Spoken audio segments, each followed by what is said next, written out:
Assalamualaikum warahmatullahi wabarakatuh. Hai semuanya, perkenalkan nama saya Susiana dengan NPM 1913 13 04 10 13 dari Program Studi Pendidikan Bahasa dan Sastra Indonesia Angkatan 2019 Universitas Lampung. Kali ini saya akan berbagi materi mengenai kondisi-kondisi belajar yang merupakan salah satu materi dari mata kuliah Teori Belajar Bahasa. Sebelumnya, kalian harus tahu terlebih dahulu apa itu kondisi belajar. Kondisi belajar merupakan suatu keadaan yang dapat mempengaruhi proses dan hasil belajar siswa.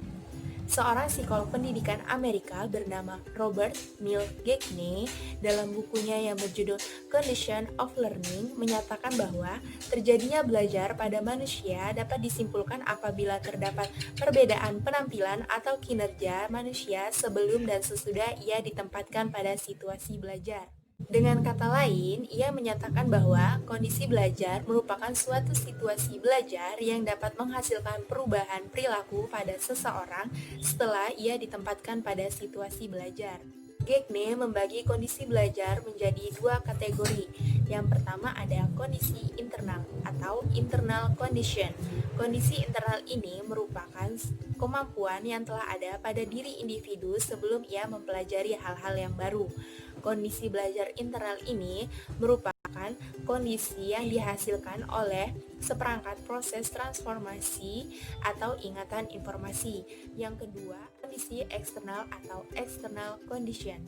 Kondisi eksternal dapat diartikan sebagai situasi perangsang di luar diri si belajar. Perlu kita tahu bahwa kondisi belajar yang diperlukan untuk belajar berbeda-beda untuk tiap kasus.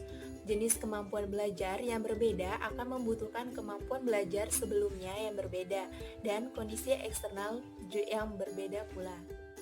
Pembahasan selanjutnya ialah mengenai kondisi belajar untuk berbagai jenis belajar. Dalam buku Ritchie tahun 2000 menyatakan bahwa dibutuhkan kondisi belajar yang efektif untuk berbagai jenis atau kategori kemampuan belajar. Oleh karena itu, Gagne membagi kondisi belajar menjadi 5 kategori. Yang pertama ada kondisi intelektual atau intellectual skill. Untuk jenis belajar ini, kondisi belajar yang dibutuhkan adalah pengambilan kembali keterampilan-keterampilan bawahan atau yang sebelumnya dengan pendemonstrasian penerapan oleh siswa dengan diberikan balikan atau pemberian review.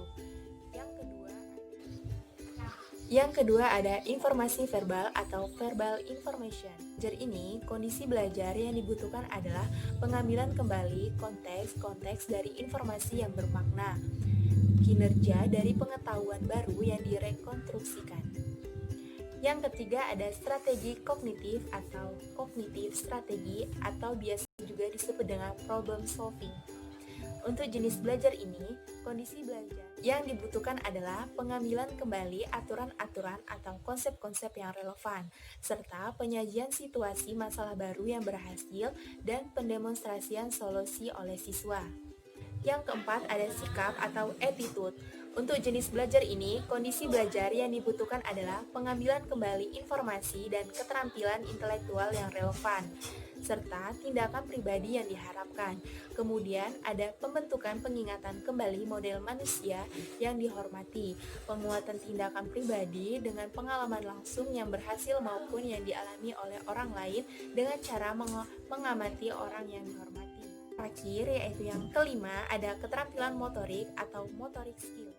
Untuk jenis belajar ini, kondisi belajar yang dibutuhkan adalah pengambilan kembali unsur-unsur motorik serta pembentukan dan pengingatan kembali kebiasaan-kebiasaan yang dilaksanakan dan pelatihan keterampilan-keterampilan secara keseluruhan dan secara tepat. Itulah beberapa materi yang dapat saya sampaikan mengenai kondisi belajar dan jenis-jenisnya. Semoga apa yang saya sampaikan dapat bermanfaat. Sekian dan terima kasih. Wassalamualaikum warahmatullahi wabarakatuh.